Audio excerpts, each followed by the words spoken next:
Okay, so after I did the vision test, the last thing I had to do was meet with the female doctor. So they do an exam. You do have to get completely naked, and that's pretty much the same thing you do when you go to a gynecologist, except they don't do a pap smear. So they will check for like lumps in your breasts. They will make you put your feet in the stirrups and just check that you're a girl. It's really fast. And then the doctor is gonna go over your medical history with you again. But during your medical briefing, you fill out like your tattoo and piercing form.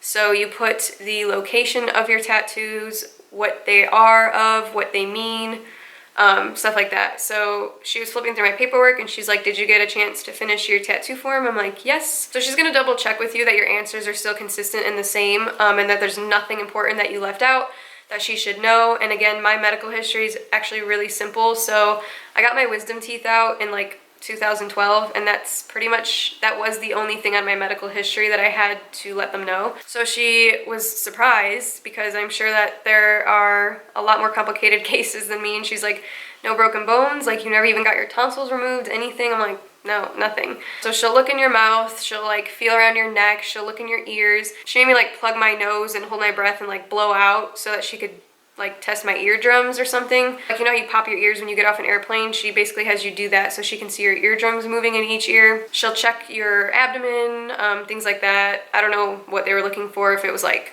pregnancy or cancer. I'm not sure why. She like presses all over your stomach. Also, I was pretty intimidated to see the doctor because she's the one who sent the one girl away, and that's why she was crying. So she's the one that you basically have to get past in order to start phase 1 of the swear-in enlistment process. So I was like, this is it. If I get through this, this is it. I made it. She just kind of like double checked, like, do you have any scars, any other piercings you forgot to put, anything like that. So then she did the full exam, and then I got fully dressed again, and she's like, you can meet me outside. We're gonna go to the next room. And that's when you do like the weird exercises in your bra and underwear with other people in the room, just so they can check like all your joints and that you're like flexible and everything works right and things like that. So it's awkward, but everyone has to do it. So as soon as we got to the other room, I had to take my clothes right back off. I was like, oh my gosh. And at that point, like everybody was pretty much done for the day. A lot of people had gone home already. They were wrapping things up. So I was in there with only one other girl. And there are 22 different exercises that you have to do in front of the doctor so that she can clear you. And I mean, it is stupid stuff. Like, she'll have you put your hands up and like do this with your fingers. You had to do this and make sure you could like touch all your fingers to your thumb. You have to do the duck walk, of course. Everybody dreads the duck walk, and now I know why. I felt like an idiot, and it's not as easy as you think, and you cannot go fast. Like, she's like, it's not about speed, you just have to do it. So like we had a duck walk to her and then turn around and come back. You have to bend over and touch your toes, and she like checks your spine and stuff like that. She'll have you like squat with your legs closed and then hit your knees to the ground. She'll have you like, I don't know, it was really dumb stuff. But like, they have to make sure that you can do basic physical movements, I guess, and that you have nothing wrong with you. She'll check the bottom of your feet, weird stuff like that. She had us like power walk across the room in our brown underwear and come back. I was like, okay. So I was kind of giggling. I don't think she liked that too much. She was very serious, and I tried very hard to be serious. Okay, so after I was done with the doctor and did all of those ridiculous exercises, I put my clothes back on again, and then the doctor was like, okay, you're good to go back to the desk. Let them know that you're ready for phase 1. And I was like, oh my god, I'm swearing into the Air Force today. Like, that was the moment it hit me. Like, I made it. I made it through Meps. Here we go. Then I was sent to the Air Force liaison office, and I walked in there and I was so excited, and then guess who's in there? The guy who I shook his hand this morning. So he's like, Brittany! I was like, that was like 10 hours ago. What is happening? So then he's like, did you eat lunch? Like, did you have a good day? How's it going? And I was like, I did not eat lunch. He was like, are you serious? He's like, go grab your food, take 10 minutes to eat, and then come back and we get to look at your jobs and stuff like that. And I was like, I can wait. I don't have to eat. I was so excited. I was not hungry at that point. I was just ready to see what jobs I qualified for, get my contract going and stuff like that. So he's like, go eat. He's like, you'll have plenty of time. You can still make it to the 3 o'clock swear-in. And I was like, oh my god, I'm swearing it. So then at that point I went back to my cubby and just grabbed my bag of food, and I brought my phone out for the first time that day. And my parents said that they were like 40 minutes away. So at that point they had no idea that I made it through Meps, and I didn't want to tell them till I got there because like they had to pick me up regardless, and they drove 3 hours to see this. So Thank you to my family, because there were not that many families there. When I swore in, there were only 2 families in the room and 1 was mine. And there were like 7 or 8 of us swearing in. But anyways, back to eating. I don't even think I ate half the sub. It was kind of gross. And then I had some chips, but I didn't finish that either. Took a drink of water, went straight back to his office. I was like, I'm ready. Okay, so he had me pick 12 jobs in 2 aptitude areas. And oh yeah, I forgot. This is so funny. Oh, and so embarrassing. But my whole day was embarrassing, but it was also really exciting. He said, did you lift weights? And I thought he asked me if I lift weights. I'm like, do I lift weights? And the other guy started cracking up that was in there. And he's like, do you even lift? Like, do you even lift? And I was like, what is happening? He's like, no, I'm asking you if you lifted your weights for your test. And I was like, oh yeah, I forgot we have to do a deadlift of 70 pounds or something. We had to lift 70 pounds over our head. So they had the machine in there in their office. And I was like, oh my God, great. I'm on no sleep. I had like no food. I'm like wired and shaking. I just had my blood drawn. My arm is sore. I don't know what's happening. He started it on 50 pounds. I already knew I couldn't do it. I know I have a lot of work to do in my arms and my push-ups. So he put it on 50 pounds and I got it to probably like here. It starts all the way on the ground, the machine, and then like I got it to the white line, but you have to get it all the way over the white line. So I tried like 5 times. I'm literally lifting this stupid thing over and over in front of these 2 Air Force freaking guys. So finally I'm like, I don't know, I can't do it. Like I'm really, really tired now. He asks the other guy, he's like, what if she can't do the minimum? And then he's like, the minimum's 40. And I was like, oh my God. I said, I wish we would have started at 40. He's like, oh, I'm sorry. I'm like, then he puts it on 40 and I did it the first time. So later when I saw my recruiter, I was like, I couldn't do the 70 pounds. I told you I wouldn't be able to do it. And she really thought I was gonna be able to do it. She's like, I can do 100 pounds, you'll be fine.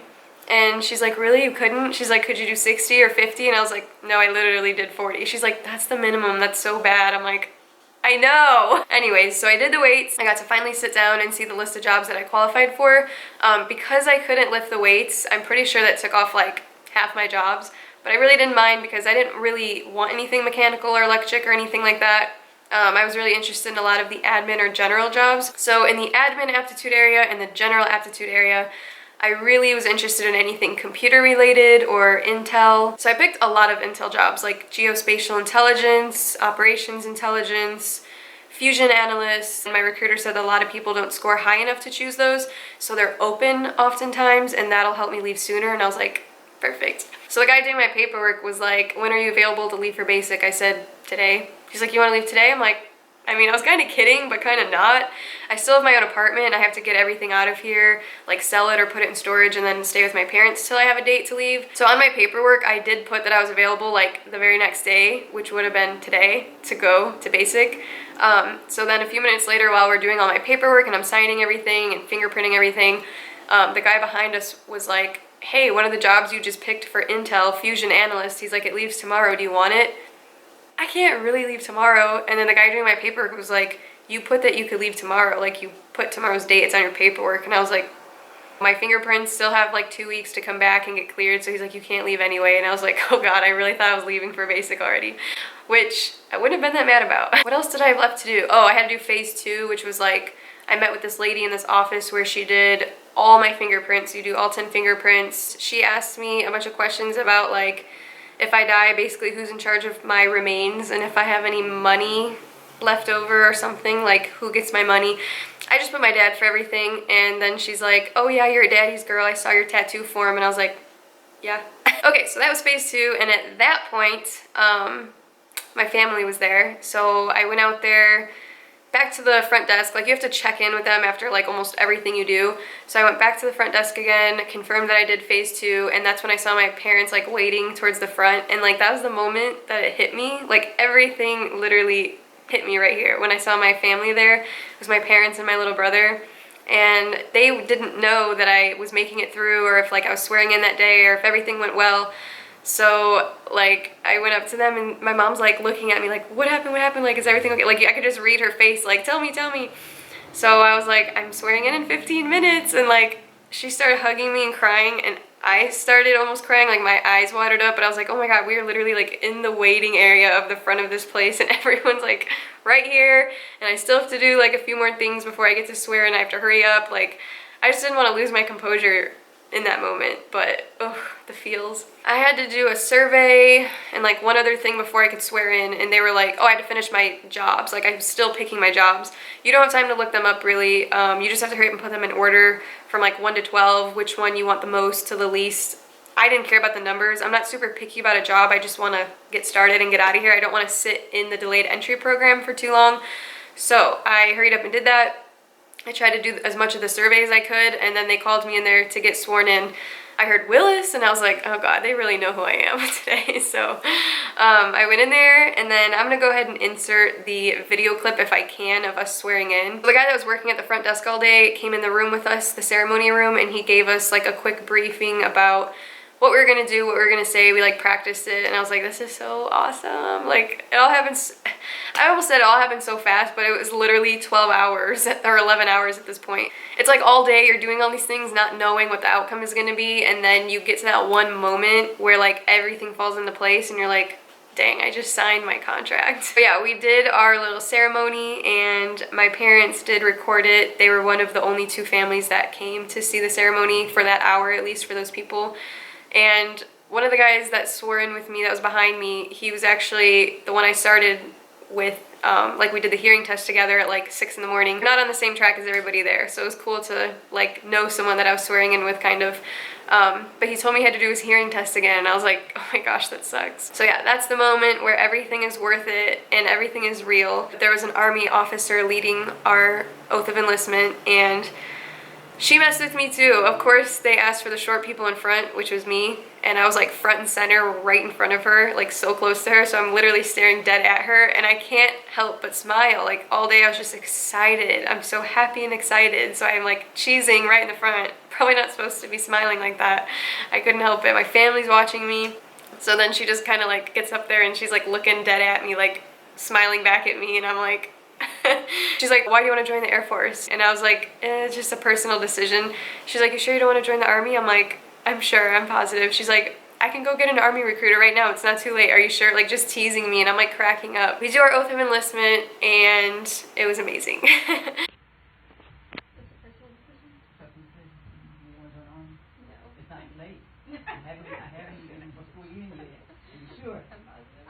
Army recruiter right now.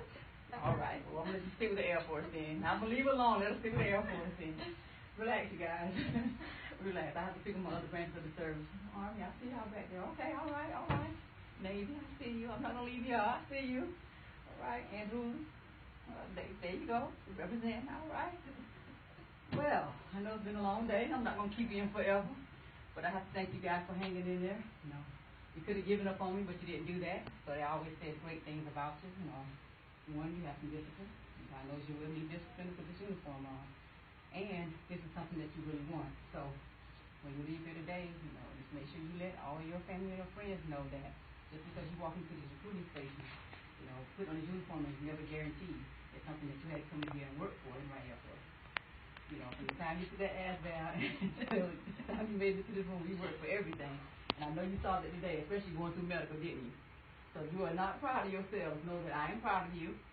Okay, I know that your family, they are proud of you. Thank you guys so much for your support, and thank you for your patience. Because as you can see, when they come through the front doors of the Meps, we don't know if they'll be here for a minute or an hour, but it's obvious you support the decision because you are still here. So thank you so much. And I know you're ready to get out of here. That's my Air Force right here. I'm going to keep picking on you. So what I'm going to do is I'm going to call you back to the position of attention. I want to ask you 2 questions. I just need everybody to answer the questions verbally. And once you answer the questions, then I'll administer the oath. Once I administer the oath, you're going to go right back out here to see Mr. Glenn, and we're going to sign your contract. Once you sign your contract, we'll get you out of here, okay? All right. Group attention. Have you been briefed on, and do you understand the duty applicant briefing on separation policy, restrictions on personal conduct in the armed forces, and the UCMJ Articles 83, 85, and 86? Yes, ma'am. And does anyone have any reservations or reluctance to listen at this time? No, ma'am. All right. Raise your right hand. Repeat after me. I state your name. I state your name. Do solemnly swear or affirm. Do solemnly swear that I will support and defend. That I will support and defend the Constitution of the United States. the Constitution of the United States Against all enemies. against all enemies, Foreign and domestic. foreign and domestic, that I will bear true faith that I will bear true faith and allegiance to the same, and allegiance to the same, and I will obey the orders and I will obey the orders of the President of the United States of the President of the United States and the orders of the officers appointed over me, and the orders of the officers appointed over me, according to regulations according to regulations and the Uniform Code and the Uniform Code of Military Justice. of Military Justice. So help me God. So help me God. All right, congratulations, everybody. So we're going to fall out of here now. So after that, we were officially sworn in, and I swear, even during the whole like oath of enlistment part and during her little speech, like she messed with me the whole time. You guys will see it in the clip if I can include it, but she was super nice. And then when you're done swearing in, they send you back to the desk again, and that's when you like officially put in your last fingerprint and you take like your photo for your signature on your contract. And again, I'm just cheesing, and she's like, all right, it's your turn now, take your photo, like get in front of the camera. And I was like, am I supposed to smile? And she's like, Air Force, you would ask if you can smile. So yeah, I hope I didn't leave anything out. After that, I wish I could have just like got home and soaked in that moment, but I had to finish my survey. They give you this survey to do like about your recruiter and your enlistment experience and stuff like that.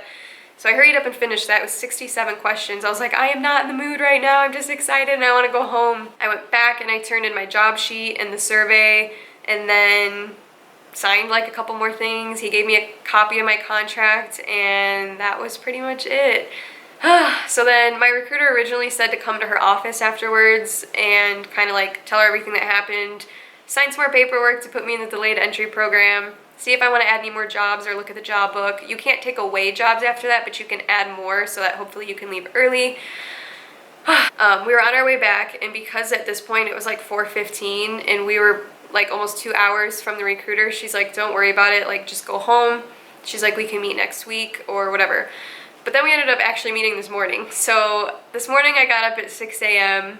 I wasn't planning on that. I went to sleep at like midnight last night and got up at like 6, and I was like, oh, I needed to sleep in today, but it's okay. It's been worth it. So I drove to my recruiter this morning, and she kind of like told me about all the other jobs on my list, and she wanted to know if I wanted to add any more, and I ended up only adding one more Intel job. I didn't know at the time that it was Intel because most of those will have like intelligence in the name of the job, but this one didn't. She had me sign some papers, kind of explain what was gonna happen next. I could be called at any time with a job and a ship date, so I just have to have my phone by me. And yeah, so I don't know my job yet, I don't know my ship date yet, but after I saw my recruiter today, she while I was there, she took my photo, she gave me all my souvenirs. So yeah, I'm very excited, as you guys can probably see through this whole video, and if you are thinking about joining the Air Force, I hope that your process goes just as smoothly. If you guys have any questions, please reach out to me and let me know. I'll do my best to help you guys, because I know I had tons of questions and I reached out to a bunch of people during my whole process, so let me know if there's anything I can help you guys with. I'll put my Instagram in the description box, so in case you guys want to message me or something on there with questions, that's fine. I think that's it. I hope I covered everything. It was a long day, and Meps was totally worth it. Everything's been worth it, and I'm just excited to get to basics, so that'll be my next adventure. So I hope this video was helpful. If you guys do like it, give it a thumbs up, and make sure you subscribe. If you comment and leave a thumbs up and things like that, hopefully YouTube will like show it to other people and it'll help other people. So I think that's all I have to say. So thank you guys so much for watching, and I will keep you updated on my journey, and I'll see you in my next video. Bye.